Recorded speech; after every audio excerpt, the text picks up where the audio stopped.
بسم اللہ الرحمن الرحیم۔ کھلا خط برائے عالمی شورا حضرات، میں انڈیا میں رہنے والا ایک عام آدمی ہوں۔ میرا پورا خاندان دارالعلوم دیوبند سے جڑا ہوا ہے اور ہم خاص طور پر حضرت مفتی تقی عثمانی صاحب دامت برکاتہم کے فتاویٰ کی پیروی کرتے ہیں۔ ہم حضرت کے کسی بھی بیان کو سننے سے کبھی محروم نہیں ہوتے ہیں۔ میں واضح کرنا چاہتا ہوں کہ مجھے حضرت مفتی تقی صاحب کے اس بیان پر مکمل ایمان ہے کہ شورا اور امارت دونوں ہی صحیح ہیں اور علم کی راہ پر کام کر رہے ہیں۔ اب میں یہ خط عالمی شورا کے تمام اراکین خصوصاً حضرت مولانا ابراہیم صاحب دیولہ دامت برکاتہم کی خدمت میں پیش کرتا ہوں۔ حضرت، سب سے پہلے میں آپ کو سلام پیش کرتا ہوں۔ السلام علیکم ورحمۃ اللہ وبرکاتہ۔ میں امید کرتا ہوں کہ آپ دعوت دین کے کام میں مشغول ہیں۔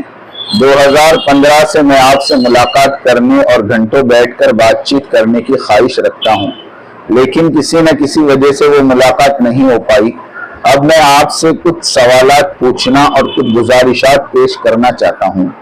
جب آپ 2015 سے پہلے عالمی مرکز نظام الدین میں کام کر رہے تھے تو آپ نے مشورہ دیا، فیصلے کیے اور اس بات کو یقینی بنایا کہ تمام سرگرمیاں شریعت کے مطابق ہوں۔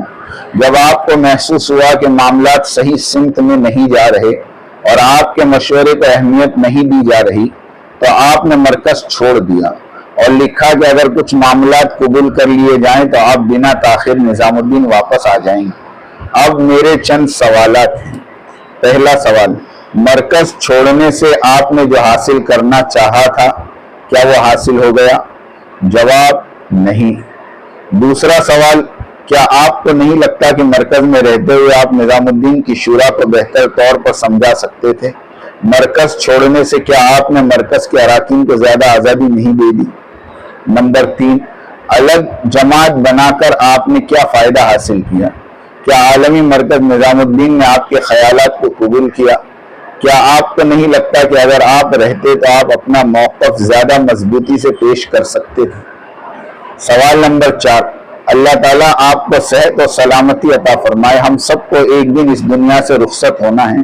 آپ کے بعد کیا آپ کو یقین ہے کہ شورا جماعت صحیح طریقے سے کام کرے گی؟ حال ہی میں یہ دیکھا گیا ہے کہ بنگلور مرکز میں صرف دوسروں کی غیبت کی جا رہی ہے۔ سوال نمبر 5، کیا نظام الدین میں کوئی شورا نہیں تھی؟ کیا آپ اس شورا کا حصہ نہیں تھے؟ کیا موجودہ حالات کو مد نظر رکھتے ہوئے ایک درست تجویز نہیں تھی کہ تینوں ممالک کی اپنی اپنی شورا اور اپنے اپنے امیر ہو؟ نمبر 6، اگر حضرت مولانا سعد صاحب دامت و برکاتہم نے کوئی غلطی کی ہے تو کیا یہ درست نہیں کہ انہوں نے اصلاح کی ہے؟ کیا یہ بھی درست نہیں کہ حضرت مولانا محمد سعد صاحب کی بہت سی باتیں حضرت مولانا الیاس صاحب اور مولانا یوسف صاحب رحمۃ اللہ علیہ کے فرامین میں پائی جاتی ہیں؟ نمبر 7، سب سے اہم سوالات میں سے ایک سوال یہ ہے کہ دارالعلوم دیوبند میں کس جماعت کے بارے میں سوال کیا جا رہا ہے، اور کیا یہ درست نہیں کہ سوالات ہمیشہ ایک ہی نوعیت کے ہوتے ہیں؟ جب بھی کوئی سوال اٹھتا ہے دارالعلوم دیوبند کا فرض ہوتا ہے کہ اس کا جواب دیں۔ نمبر 8، دارالعلوم دیوبند دنیا بھر میں اہمیت رکھتا ہے۔ گجرات کا ایک شخص یوسف واپی مسلسل ہمارے دارالعلوم دیوبند کے بزرگوں کی توہین کرتا ہے، لیکن ہمارے بزرگ جیسے حضرت مفتی سلمان منصور پوری دامت برکاتہم صرف دعاؤں کے ساتھ جواب دیتے ہیں۔ کیا آپ کو نہیں لگتا کہ آپ کو ایسے لوگوں کو سمجھانے کی کوشش کرنا چاہیے؟ اس شخص نے پیر ذوالفقار نقشبندی کو بھی نہیں چھوڑا۔ نمبر 9، سب سے اہم سوال، جس مقصد کے لیے آپ نے عالمی مرکز نظام الدین چھوڑا کیا وہ مقصد پورا ہوا؟ میں اور پوری دنیا جانتی ہے کہ آپ کے جانے سے پہلے یہ جماعت متحد تھی۔ جیسے ہی آپ نے مرکز چھوڑا 2 جماعتیں بن گئی، مساجد میں لڑائیاں شروع ہو گئی۔ اس کا گناہ کون اٹھائے گا؟ نمبر 10، دارالعلوم دیوبند کا ایک واضح موقف ہے جو حضرت مفتی تقی عثمانی کے موقف کے مطابق ہیں۔ دونوں طرف نیک افراد اور علماء موجود ہیں۔ لوگ جس طرف چاہیں تبلیغ کے لیے جا سکتے ہیں۔ دارالعلوم نے اسے ایک انتظامی تنازع قرار دیا۔ نمبر 11، کیا شورا کو منتخب احادیث سے اختلاف ہیں؟ کیا یہ درست نہیں کہ اس کا پیش لفظ حضرت مولانا علی میاں رحمۃ اللہ علیہ نے لکھا تھا؟ کیا یہ بھی درست نہیں کہ آج کی نوجوان نسل زیادہ تر مستند احادیث سے وابستہ ہیں؟ اور کیا یہ بھی درست نہیں کہ دونوں کتابیں فضائل اعمال اور منتخب احادیث عالمی مرکز نظام الدین میں پڑھائی جاتی ہیں؟ یہ میرا ذاتی تجربہ ہے کہ ایک کتاب ایک وقت میں پڑھائی جاتی ہے اور دوسری کتاب دوسرے وقت میں۔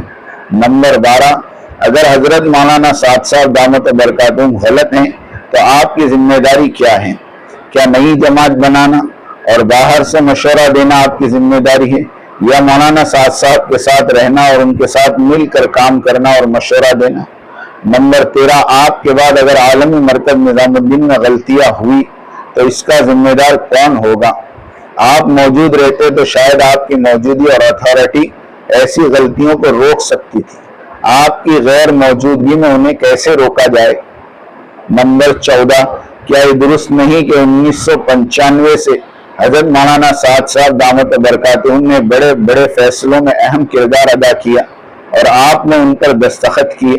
نمبر 15، کیا یہ بھی درست نہیں کہ آپ حضرت مولانا سعد صاحب دامت برکاتہم کو ایک عالم سمجھتے تھے؟ حضرت جی مولانا انعام صاحب نے حضرت مولانا سعد صاحب کو بہت کم عمری میں شورا میں شامل کیا، لیکن آپ اور حضرت مولانا احمد لاٹ صاحب کو اس شورا میں شامل نہیں کیا گیا، کیا یہ سچ نہیں ہے؟ نمبر 16، آج دنیا بھر میں اتحاد کی بات ہو رہی ہے، علماء کو ایک پلیٹ فارم پر لایا جا رہا ہے، حتیٰ کہ بریلوی اور دیوبندی علماء بھی۔ کیا یہ ممکن نہیں کہ عالمی شورا کے اراکین خاموشی سے اپنا کام جاری رکھیں بغیر فتویٰ دیے؟ اگر وہ نظام الدین واپس نہیں آنا چاہتے، اور سب سے اہم بات دارالعلوم دیوبند سے سوالات اٹھانا بند کر دیں۔ نوٹ: اگر کوئی شخص مولانا ابراہیم دیولا کے قریب ہے اور یہ خط انہیں پہنچا سکتا ہے یا پڑھا سکتا ہے تو براہ کرم ایسا کریں۔ میں رات دن دعا کرتا ہوں اللہ آپ کو صحت اور سلامتی عطا فرمائے، آمین آمین آمین۔ وآخر دعوانا ان الحمد للہ رب العالمین۔